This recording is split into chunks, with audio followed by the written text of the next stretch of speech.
Hi everyone, welcome to my third workshop lesson, and today I'm going to be going through round by through. Now, you're probably wondering, what is round by through? And I'm here to demonstrate what I did in class, and not only that, how can I portray it to you and how we can use it in theoretical uses. So, what is round by through? Well, round by through is the basics of creating a story by pure movement. For example, you'd go under someone's arm and the same person will pick you up and swirl you, creating an abstract style of theatre. Now, obviously, you don't have to do this. You can do different styles, any style you want. It's just the idea of grabbing someone, touching someone, moving someone in a certain way, which almost portrays the story without using words. And you could argue this idea as well helps people who don't exactly have a good understanding of what they're going to do next. It gives a great abstract use to the idea to the watcher, which then they can get their own image of the play and also the act. With this as well, we learn about the movement journey as well. And the movement journey is the idea of the movement before the touch, the movement of the touch, and the movement after the touch. Now, what that essentially means is, when you move, you make a certain movement before the touch. And the idea, if it's before the touch, you think about what kind of emotions are you trying to portray. Are you trying to create a sad feeling to the audience? Are you gonna go slower because of this? Maybe you're feeling happier, you'd be more giddy, you'd go faster. And this kind of idea of awareness before the touch as well gives kind of a clue to the audience what this kind of sense of movement is going to specifically be about. And then when you do the touch as well, you need to think about, right, you don't want to mess this up. You've got to be bang on point and also portray the emotion you're trying to do. So obviously, let's say the emotion is violent. You're moving someone, you're quickly turning them. If you're trying to portray something happy, you wouldn't do that. In other sense, you're trying to make a more aggressive sense of these movements and trying to portray maybe a fight without using the use of words. And then lastly, we've got movement after the touch. Once you've maybe picked the person down or the movement's over, you need to then think about your next movement, or is that going to be the end? And the idea is, if it's your next movement, you're going to think, right, what is my next move and how am I going to portray it in the emotion I've been trying to get the watcher to do? And obviously the audience is there to obviously not only enjoy themselves, but to also understand what the play is and maybe get a sense of a story out of it. And that's exactly what this is. It's essentially, without using words, you've created a story which can then be used for many things. Let's say we can use it for better choreography, dance choreography for example. You can use it for that. This abstract theatre, obviously used by Frantic Assembly, it, although is difficult to understand and is a difficult thing to use, but when done correctly, you can really see the difference of your act. And I'm going to be demonstrating how and why this might be useful to use. I'm going to show you how I can improve on my next one and what I can do to really just get to that next level.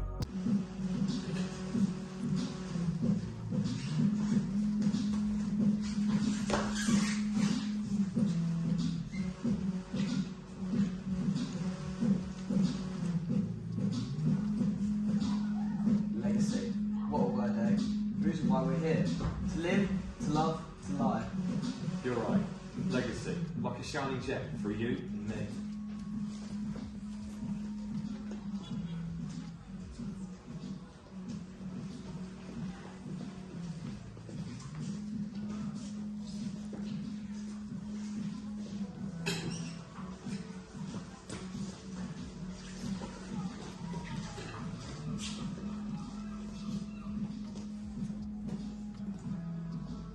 Happiness is key.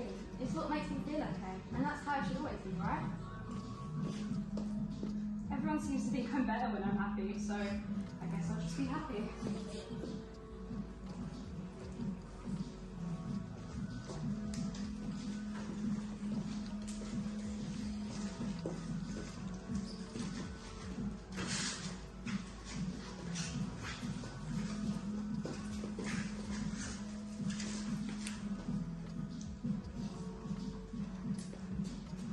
Friendship is a part of life. I just don't want to be stuck where I am. Everyone's moving forward while I'm lost and alone.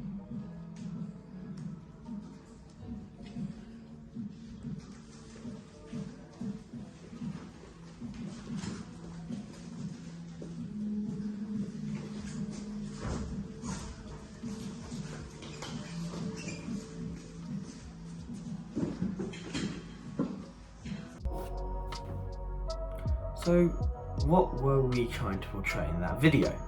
Well, that was me and one of my good theatrical friends, Joe.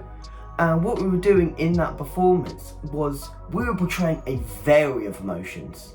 This one's there, obviously, he's hiding behind me. I pick him up, I saw him. And at that time, the feeling's very neutral. There's not a certain emotion. And obviously, we move up, and once we do that, he gives an emotion and we say words. We then switch, gives an emotion, like adventure or something like that, and because of that we have to portray it in that certain emotion. But you can see without the use of words there, we've managed to actually portray an emotion without the use of saying anything, and that's what's so useful about this technique, round by through. And that is literally is, let's say someone else is talking and you're giving kind of a choreography scene, something like round by through. It's incredibly useful to use when you're not exactly a main character, but you're also trying to portray an emotion which can help the viewer understand what kind of feeling the scene is, and which is a good reason why round by through is really good. Now, things I can improve on, I think sometimes obviously we're thinking after, before, what happened when we touched each other. Now, when we did that, it's obviously kind of, when you think, what we're gonna do next. And with that, you can kind of see how we're thinking. And with that as well, it portrays less of an emotion, which I feel like we could have done better. We could have maybe choreographed it more. We could have done a much better job on that. Although I think we did, at the end of the day, do a really good job on the technique, as at the end of the day the audience did get an understanding of what we were trying to portray. But there is still elements to improve on, such as that. Obviously we need to be a bit more quicker, and if I had more time, obviously I think just go through it more, learn it more, understand what we're trying to portray and what emotions better. And overall it was, at the end of the day, we did quite good, we didn't mess up. So I feel like that was a success on itself. That is what I'd have to give for my technique. Obviously what I've learnt from this is obviously it's very good in other theatrical uses, especially with choreography scenes when there is no dialogue and you're trying to portray a certain emotion. And at the end of the day, that's what kind of use round by through has. And I think I'm going to leave the video there. I thank you very much for watching, and I hope you stick to the next vlog. Thank you very much. Thank you for watching.